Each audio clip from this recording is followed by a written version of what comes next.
은혜 받을 하나님의 말씀은 창세기 29장 31절에서 35절까지의 말씀입니다. 창세기 29장 31절에서 끝절까지의 말씀 찾으셨으면 교독합니다. 제가 먼저 있습니다. 여호와께서 레아에게 총이 없음을 보시고 그의 태를 여셨으나 라헬은 무자하였더라.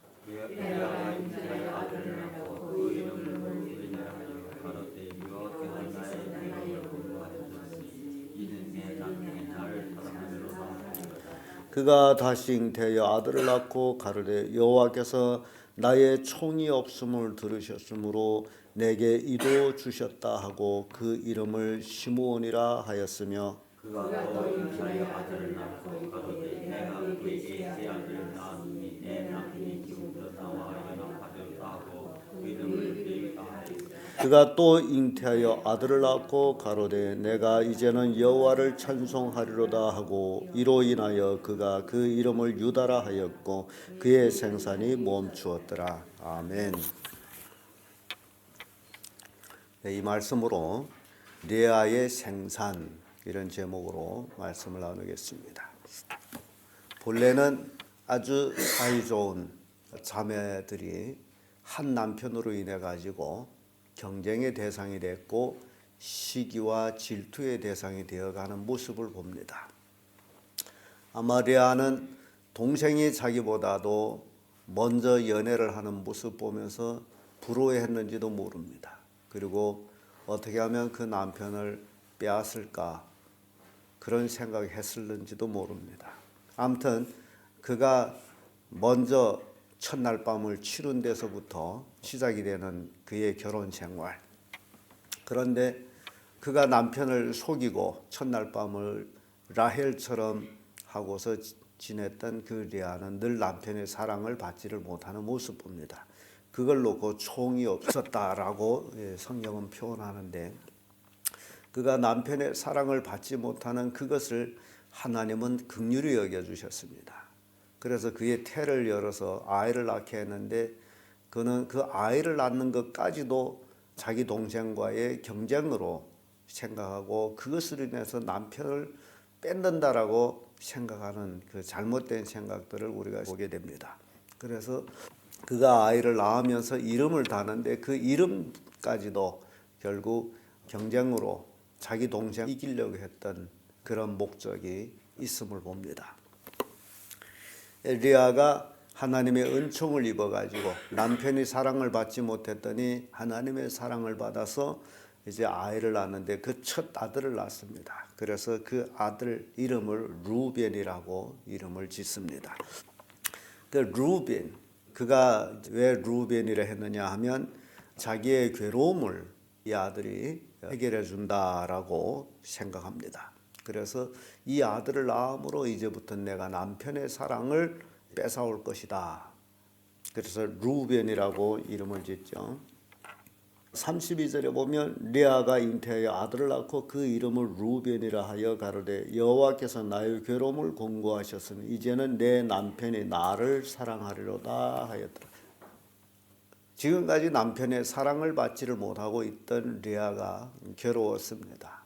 그래서 이제 아들을 낳음으로 인해서 이제는 남편이 나를 사랑하리라. 내 남편, 자매가 한 남자를 남편으로 맞이했으니 내 남편 하게 되면 지금 레아가 라헬을 굉장히 질투하고 있다라는 것을 우리가 보게 됩니다.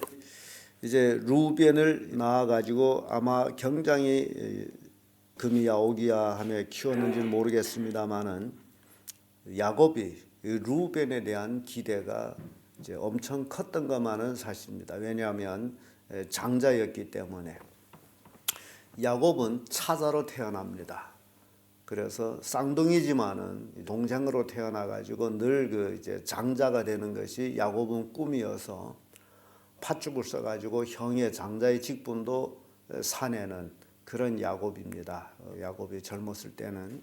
그러니 자기가 장자의 명분을 그렇게 탐하고 그러다가 자기 몸에서 첫 아들 장자가 태어나니 루벤이죠. 얼마나 기대가 컸겠느냐.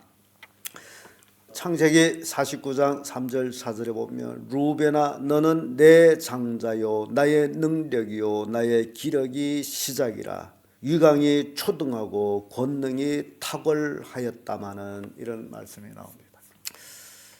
장자가 결국 이제 야곱에게는 힘과 또는 능력 그리고 기력이 시작 모든 억압에서 벗어난다라고 장자에 대한 기대가 컸습니다. 그러나 그 밑부분 보게 되면 탁월하였더만은 하고서는 물끄름 같았은즉 너는 탁월치 못하리니 내가 아비의 침상에 올라 더럽혔음이라 라는 말씀을 있습니다.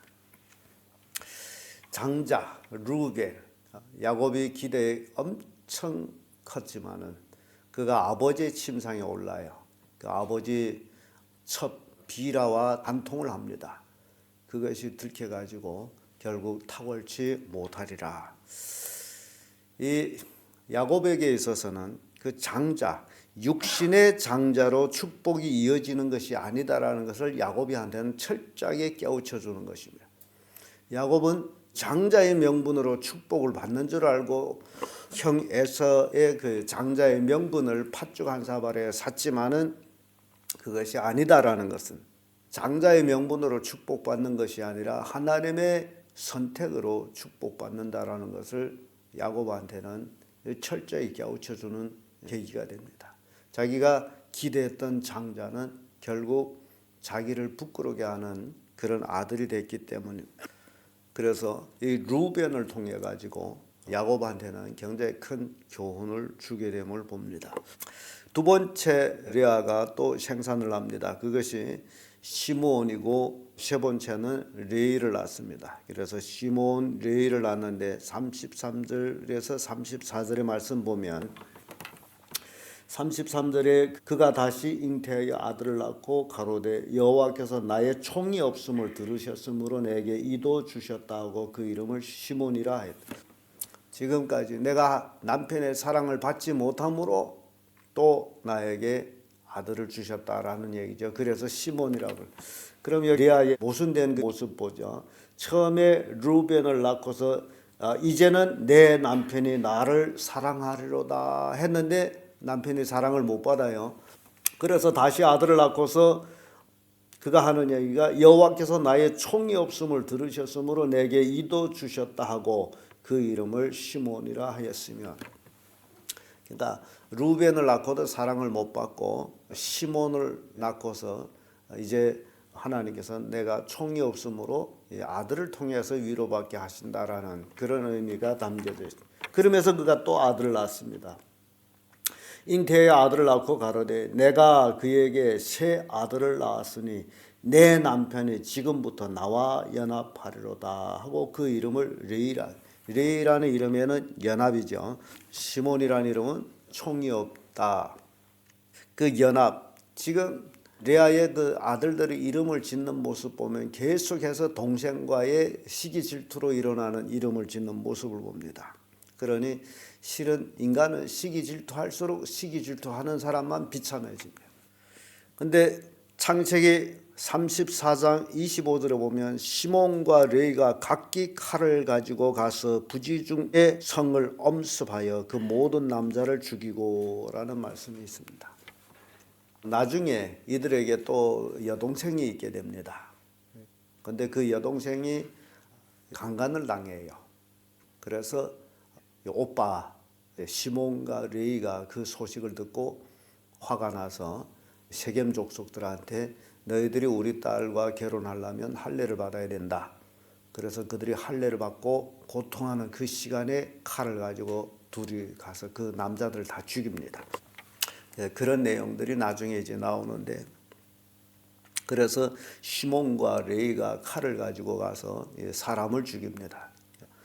그래서 창세기 34장 30절에는 야곱이 시몬과 레이에 대해서 너희가 나에게 화를 미치게 하였도다. 너희가 살인함으로써 화를 나에게 미치게 하였다. 레아가 이름을 다는 거하고는 남편의 표현하고는 좀 틀리죠. 이제는 내가 남편과 연합하리라 했는데 결국 그 아들들이 아버지에게 화를 끼치는 자들이 됐다라는 얘기예요. 그리고 창세기 49장 5절에 가면 시몬과 레위는 형제요 그들이 칼은 잔해하는 기계로다. 시몬과 레위는 형제인데 그들은 잔해하는 기계 같은 것들이다. 그 엄마가 자기 동생하고 경쟁하는 그 경쟁의 그런 심리로서 잉태하고 아이를 낳기 때문에 그 아이들도 그런 잔인성을 가지고 있는 모습을 봅니다. 그래서 요즘은 태아 교육이 얼마나 중요한지를 많이 얘기합니다. 애를 임신해 가지고 어떤 마음으로 어떤 자세로 어떤 말을 어떤 노래를 듣는가에 달려 가지고 그 아이의 정서가 달라진다라는 거죠. 그러니까 요즘은 하도 기술이 발전해 가지고 임신한 뱃속에 있는 애들한테 부부가 사랑한다 하며 이름을 불러주고 그 뱃속에 있는 아이를 위해서 노래를 불러주고 그러면 뱃속에 있는 그 아이가 부모가 자기에 대한 그 사랑과 자기를 기뻐하게 하는 것과 노래하는 그 모든 것들을 들으면서 그렇게 좋아하고 태 속에서 춤추고 있습니다. 사람들은 그걸 지금 모르지만 지금 의학적으로 그게 다 증명돼 나와 있는데 그러나 부부가 싸우고 막 욕하게 되면 애가 뱃속에서 움츠리고 떨고 있습니다. 이게 태아 교육이라는 것이 이렇게 중요하다는 것을 보여주는 거예요. 그러니까 레아가 아이를 임신할 때 그 품었던 그 마음들이 자식들한테 그대로 전달됐던 모습을 봅니다. 이게 우리는 성경을 통해서 이런 것들을 보게 되는데 참 기가 막힐 정도로. 그리고 마지막으로 레아가 넷째 아들을 낳았습니다. 그가 또 잉태하여 아들을 낳고 가로되 내가 이제는 여호와를 찬송하리로다 하고 그를 인하여 그가 그 이름을 유다라 하였고 그의 생산이 멈췄더라. 이제 레아가 새 아들을 낳고 나서 그의 삶이 달라지는 모습 봅니다. 뭐 남편이 나와 합방하리라, 뭐 연합하리라, 이제는 남편이 나를 사랑하리라 이런 것들이 이제 없어져요. 아들을 셋을 낳고 났더니 그게 다 부지없는 짓이라는 것을 레아가 깨닫게 됩니다. 그러고 나서 네 번째 아들을 낳고서는 그가 완전히 달라진 모습을 봅니다. 그렇죠? 35절에 아들을 낳고 가로되 내가 이제는 어찌입니까? 여호와를 찬송하리라. 이게 바른 신앙입니다. 처음부터 루벤을 낳고 내가 여호와를 찬송하리라 했더라면 얼마나 좋을 뻔했어요. 그러면 그 장자의 축복이 이어지겠는데 처음에는 그것이 아니라 형제와의 경쟁하는 그런 심리였기 때문에 그러나 아들을 셋을 낳고 나서 뭐 변한 것이 없는 모습을 보고 나서 레아가 이제는 내가 하나님을 찬송한다. 그리고서 유다라고 이름을 짓습니다. 유다를 임신하고서 아마 레아는 늘 하나님을 찬송했을 거예요. 하나님, 내 동생은 무자한데 나한테 이렇게 자식 넷이나 주어서 정말 하나님 감사합니다. 찬양합니다. 뭐 이런 기도들이 많이 올라갔을 거예요. 제가 태아 교육에 대해서 얘기했습니다만은 그래서 하나님을 찬송하리로다. 여러분들이 인생이 달라지는 것은 하나님을 찬송하는 데서부터 달라진다는 사실. 시기 질투 그런 거 가지고서는 달라질 것은 아무것도 없다라는 것. 오로지 하나님을 찬송할 때에 인생이 달라진다. 그래서 네 번째 아들은 유다라라고 이름을 지었는데 참 이 이름과 같이 유다는 하나님의 축복에 장자의 축복을 유다가 받게 된다라는 사실이죠. 창세기 49장 8절에서 12절의 내용을 쭉 보게 되면요. 야곱이 유다에 대한 축복의 내용입니다. 유다는 형제들에게 찬송이 되겠고 사자 같아서 범할 자가 없고 홀이 떠나지 아니하고 물질이 풍성할 것이라는 축복을 받습니다. 유다는 형제들한테도 찬송을 받고 사자 같은 움켜쥐면 놓지 않는 그래서 사자는 범할 자가 없습니다. 그래서 사자 같아서 범할 자가 없고 홀이 떠나지 않아요. 이게 홀이라는 것은 권세를 얘기합니다. 유다의 권세는 떠나지 아니하고 이게 쫙 이어진다는 얘기예요. 그래서 여러분들이 마태복음의 족보를 보게 되면 유다를 통해 가지고 왕들이 나오게 되고 다윗 왕 역시 유다 족속이에요. 유다를 통해서 다윗 왕이 나오고 다윗 왕이 나오고 그 다윗을 통해 가지고 예수 그리스도의 만왕의 왕이 나옵니다. 이게 장자의 축복이라는 거예요. 근데 실제적으로 유다는 네 번째 아들이에요. 그래서 야곱에게 장자에서 축복이 받는 것은 아니고 하나님의 선택적인 축복이라는 것을 철저하게 깨우쳐주는 모습을 우리에게 이렇게 보여줍니다. 그래서 신앙이라는 것은 하나님을 신뢰하고 하나님을 찬양하고 하나님을 의지하고 하나님의 뜻대로 살아가는 자들에게 복이 임하는 것이지 장자라 해서 복 받는 것은 아니다. 오히려 성경은 차자를 통해 가지고 차자라는 것은 약한 자를 통해 가지고 복을 받는 모습을 보여주고 또 나중에 라헬도 하나님께서 그의 태문을 열어서 아들 둘을 낳게 하죠. 그래서 라헬이 아들 요셉은 라헬의 아들입니다. 그래서 야곱이 사랑을 받는 요셉, 자기가 사랑하는 여자의 아이이므로 얼마나 사랑을 했겠어요. 그 요셉, 사랑을 받고 태어난 그 요셉은 또 그런 큰 사랑을 품고 그래서 온 자기 가족을 실련에 기근해서 또 품어주는, 자기 형들이 자기를 종으로 팔았지만은 그 형들을 다 품어서 용서하고, 그것까지도 형들이 나를 애굽에 보낸 것이 아니고 하나님께서 우리 가족을 구원하기 위해서 형들보다 나를 먼저 보내셨다. 이게 요셉입니다. 그래서 참 무엇을 먹고 자랐느냐에 달려 가지고 인생이 달라지는 모습을 성경은 우리에게 보여준데, 나중에 얘기할 얘기입니다만은 제가 잠깐 말씀을 드렸어요. 자, 여러분들, 레아가 네 번째 아들을 유다라고 이름을 짓고 하나님을 찬송하리라 라고 했던 것처럼 여러분들의 삶도 하나님을 찬송하는 그런 삶이 되기를 바랍니다. 그럴 때 인생이 달라지고 그럴 때 복을 받습니다. 인생은 오로지 하나님을 찬송함으로써의 하나님께로부터 복 받는다는 것, 이걸 우리에게 교훈하고 있습니다. 기도하겠습니다.